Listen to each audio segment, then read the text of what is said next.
Even the grandest of lore theories leave unanswered questions.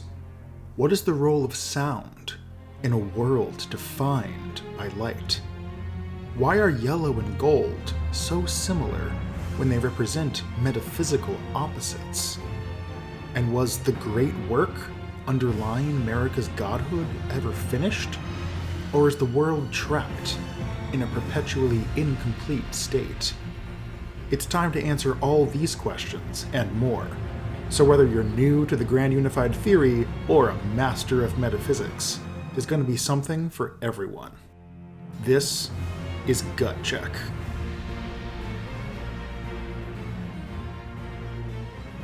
As usual, this video will have spoilers for Elden Ring and the DLC, and is intended as a follow-up to the Grand Unified Theory. If you haven't seen that yet, you should, but the individual connections in this video should be interesting regardless. And if you're watching this in the future, I might have come back and added another link to this section leading to the remastered version of the Grand Unified Theory, which I'm working on alongside Gut Check. After some consideration, I've decided to divide Gut Check into a few separate videos. This one is on missed connections from the Grand Unified Theory, and is mostly made up of content that I intended to include in the main episodes of the Gut, but cut for pacing or other reasons. There will be a subsequent episode where I address many commonly asked questions, and finally, an episode where I summarize, as concisely as I can, the overall point of the entire series, and especially of how it applies beyond the meta-narrative allegory I ended the series with. We're going to jump around a little more than usual, but I promise that after the first few connections, we're going to get to some really juicy stuff. So, without further ado, let's begin our missed connections. I've made a big deal about the importance of the greater will communicating through a visual language, and even claim that golden runes are fragments of the language of creation, a language transmitted through light. But with all this light and eye imagery taking center stage, what is the role that sound plays in Elden Ring's world? There is a clear answer to this question, as sound is consistently used as a means to summon spirits. Not only does the player use a bell to summon spirits, but several enemies use sound to summon, such as tibia mariners and spirit-calling snails. We even see this connection with the walking mausoleums. Some mausoleums have bells hanging from them, and in turn are surrounded by the spirits of mausoleum knights that guard them. Meanwhile, walking mausoleums without bells are unguarded. This is a consistent pattern, so there's a direct connection between the bells and the presence of spirits. Similarly, we also see a headless spirit troll appear to guard the 4 belfries. Even though we don't hear bells ringing, a belfry is specifically a structure made to hold a bell. While there are some spirits present without an obvious source of sound to summon them, there's a consistent pattern throughout the game. So, why would sound be connected to spirits? First, consider that the other imagery we see commonly associated with death and spirits is water. In our world, ships frequently use sound to communicate when light is unable to reach them. Sound propagates better than light does through water and through fog. Thus, we have the foghorn and sonar. Sonar uses sound to map the expanse of the deep sea because it can reach where light cannot. So if water is a medium for spirits, which I claimed in my duality episode, then it makes sense that sound is the best way to reach them. Secondly, sound is connected with human memory. While spoken words may not be in the language of creation, they are how mortals pass on their experience to each other. So for example, Melina, herself a spirit, is able to hear the spoken echoes of Queen Marika and recite them to us. These aren't fundamental truths Melina is hearing, but the subjective experiences of Marika as a person that are being recounted. Finally, Elden Ring is a Japanese game, and using sound to call spirits is part of Shinto tradition. When you approach a Shinto shrine, it is common practice to clap twice and bow, to gather the attention of the spirit of the shrine and then show it respect. This association makes the spirit summoning power of sound an intuitive connection for a Japanese audience. But while sound is the language of mortals, light is still the language of the divine. And with that in mind, let's look a little deeper at some deeply misunderstood objects. Stone astrolabes. I make reference a few times in my videos to the starlight basins in Elden Ring, which the community often refers to as stone astrolabes. But you might not know that this object is modeled after an ancient Greek sundial, or hemicyclium.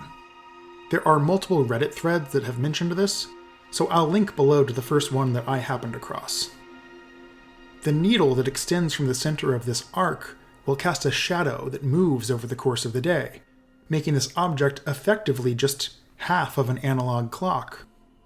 However, in Elden Ring, none of these basins seem correctly aligned with the motion of the sun.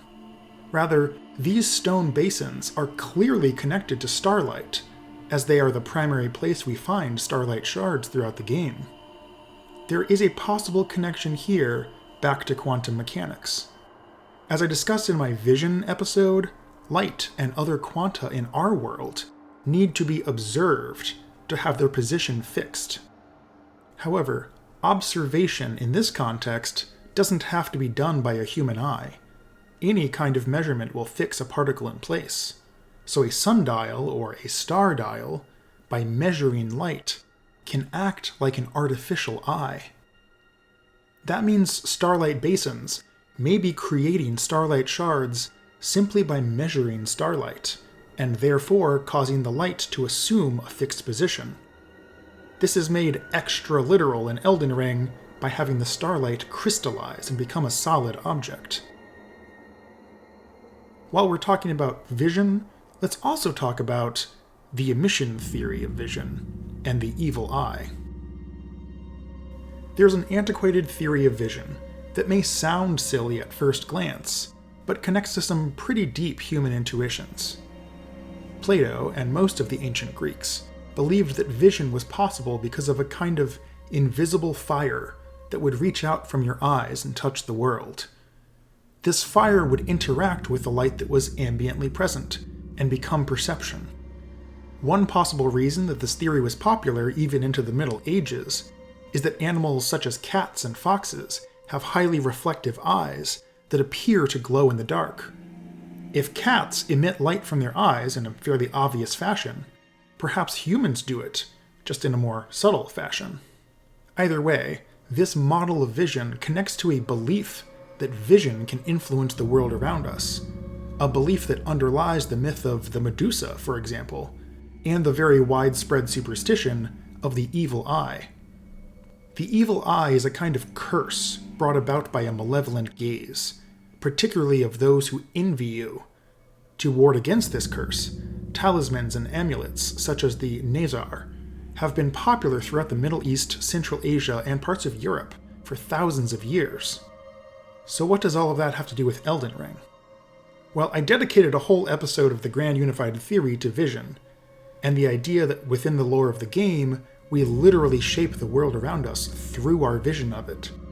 I focus on quantum mechanics as the launching point for this, but after bringing up the emission theory and the evil eye, it should be clear that there is a deep-seated intuition that we can influence the world merely by looking at it. And it is this intuition that Elden Ring is building upon with its omnipresent eye imagery. In Elden Ring, the influence of divine forces can be seen by looking at a person's eye, and the vision of most is dominated by the golden light of the Erd Tree. But the absence of one particular color from this light links the themes of Elden Ring back to one of the first topics I ever brought up: hermetic alchemy. In retrospect, I don't know why I chose not to bring up Rubedo in my very first episode, but here we are. We're talking about it now.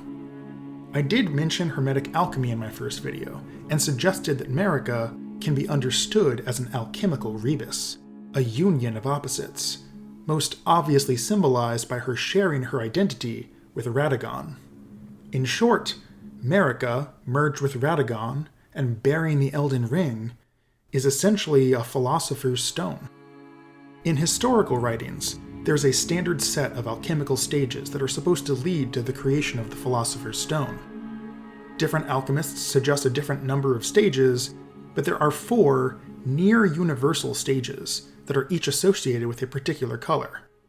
They are Nigredo, black, Albedo, which is white, Citrinitas, which is yellow, and Rubedo, which is red. In simplified terms, Nigredo is the process of mixing disparate elements together, and Albedo is the process of separating out impurities. These are what I referred to in my first episode as putrefaction and purification. The third stage, Citrinitas, also called xanthosis or the yellowing, is the step where the mixture begins to transcend normal properties and achieve a solar awakening. This step is, naturally, associated strongly with the image of the sun, but the specific meaning of solar awakening is up to a lot of interpretation. In Elden Ring, a lot of sun imagery is associated with the Erd Tree, so Marika having undergone a solar awakening is a concept that makes sense. But, no matter how this step is interpreted, Citrinitas is not the final stage of the great work. Over the course of years, the Philosopher's Stone becomes perfected through the final stage called Rubedo, or the reddening. For this reason, the Philosopher's Stone is often depicted as red, and even being directly associated with the color of blood. And this is where our Elden Ring connection becomes interesting, because the game goes far out of its way to make it clear that the color red is forbidden and suppressed. Red is the color of transformative and destructive forces that could change the Golden Order, such as the Flame of Ruin, the Scarlet Rot, the bloody fingers of the Formless Mother, or the dusk-colored Rune of Death. We also have multiple items telling us that in a prior age, primordial gold had a red hue. Marika is actively preventing Rubedo and the completion of the current age, presumably in a desperate attempt to make her order eternal and unchanging. So once we identify that the symbology of hermetic alchemy is at play within Elden Ring, we can realize that from the very beginning of the game, the pale yellow gold of grace, the Erd Tree, and the entire Golden Order is a sign that this entire world is trapped in a flawed and incomplete state. It's worth noting yet again that in historical alchemy, many of these colors and images are meant to be allegorical and symbolic. But Elden Ring has a habit of treading in symbology made literal, and the suppression of Rubedo is no different.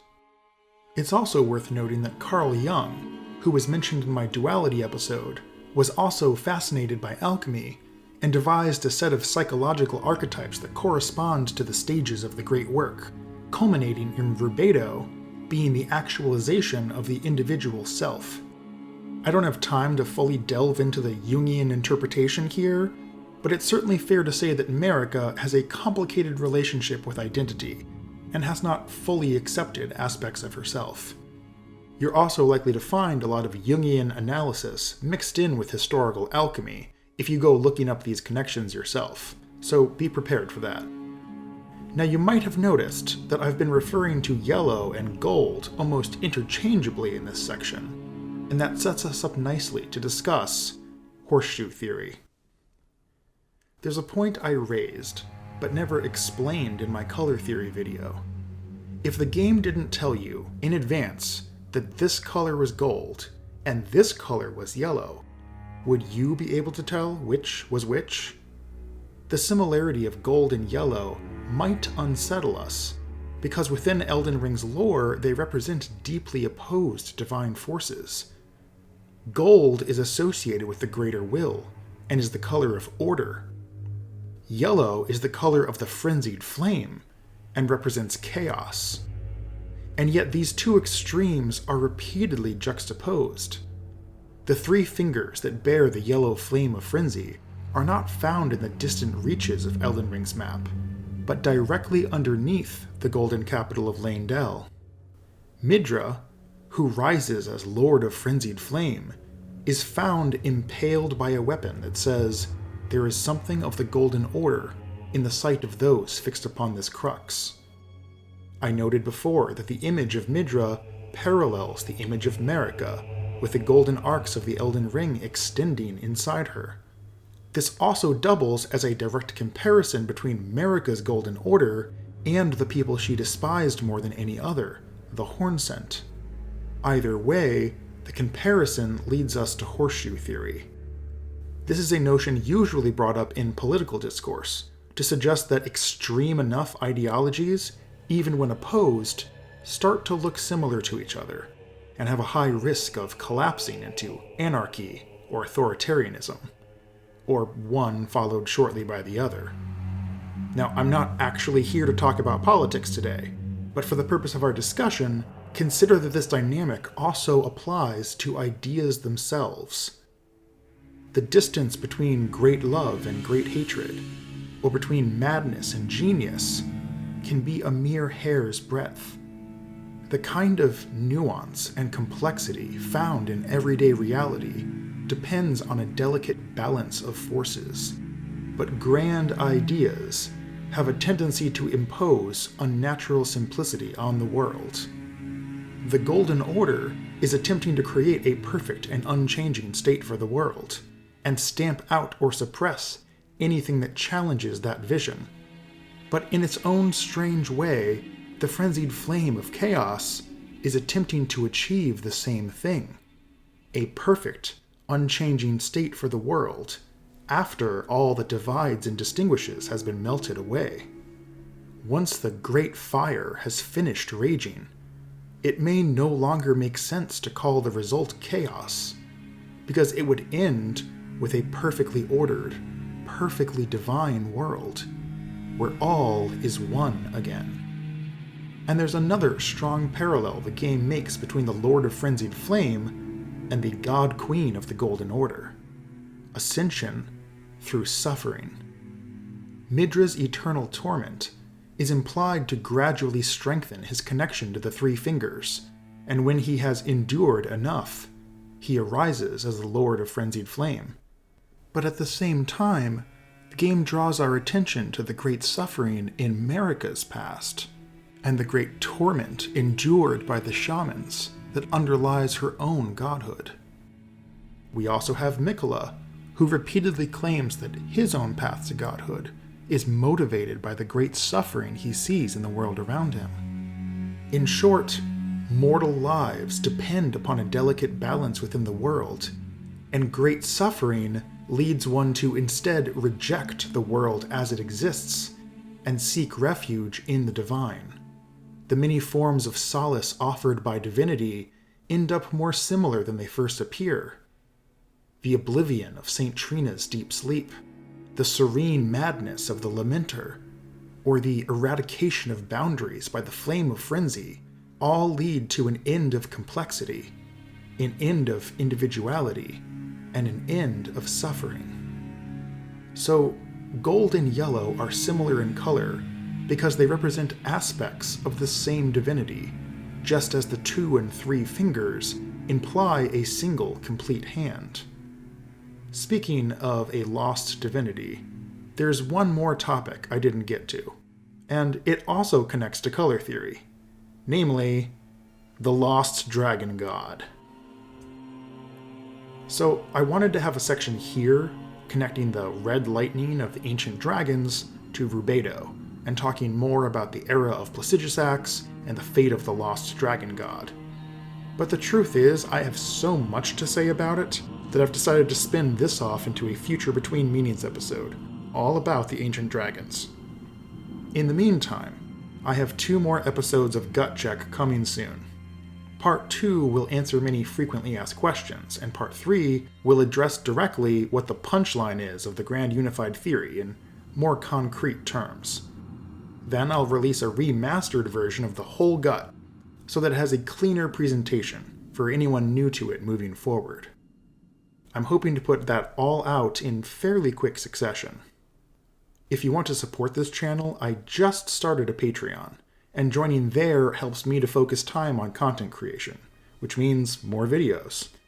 However, I appreciate you simply taking the time to watch. While you're here, there's a variety of buttons you can press to express your appreciation and to tell the algorithm that this is some engaging content. More is coming soon, so until next time.